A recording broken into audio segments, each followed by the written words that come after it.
क्या हुआ ज़ैनब? तुम ठीक तो हो? इतनी उदास क्यों हो?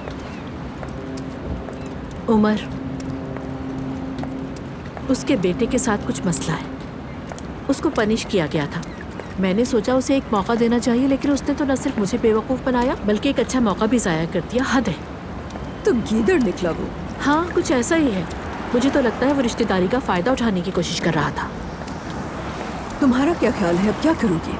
क्या करूँगी? ऑब्वियसली पनिश करूँगी। ऐसी हरकतों पर तो मैं अपनी बेटी के साथ भी कोई रियायत नहीं करती, तो उसे कैसे छोड़? फिर तो ठीक है, परेशान होना तो बनता है। उस बच्चे का बाप उमर है। फातिमा, तुम क्या समझ रही हो? तुम उस हैंडसम से डरती हो ना? फातिमा, अच्छा ठीक है, मगर फिर इतनी घबराई भी क्यों हो? तुम तो इतने अरसे से प्रिंसिपल हो, संभाल लोगी सब। संभाल तो लूंगी, लेकिन कॉम्प्लिकेशंस बढ़ रही हैं। मुझे बच्चों के ये इश्यूज बहुत इरिटेट करते हैं। ऐसे मैटर्स को मैंने हमेशा अवॉइड किया है। लेकिन फातिमा, मैं अब ज्यादा परेशान इसलिए हूँ कि वो मेरी बेटी का ससुराल है। इतना ज्यादा सोचने की क्या जरूरत है मेरी जान? हाँ, हो सकता है जैसे तुम सोच रहे हो वैसा ना हो। Just forget it and calm down. आज नहीं तो कल यार, फेस तो करना ही होगा मुझे। सब कुछ ठीक हो जाएगा।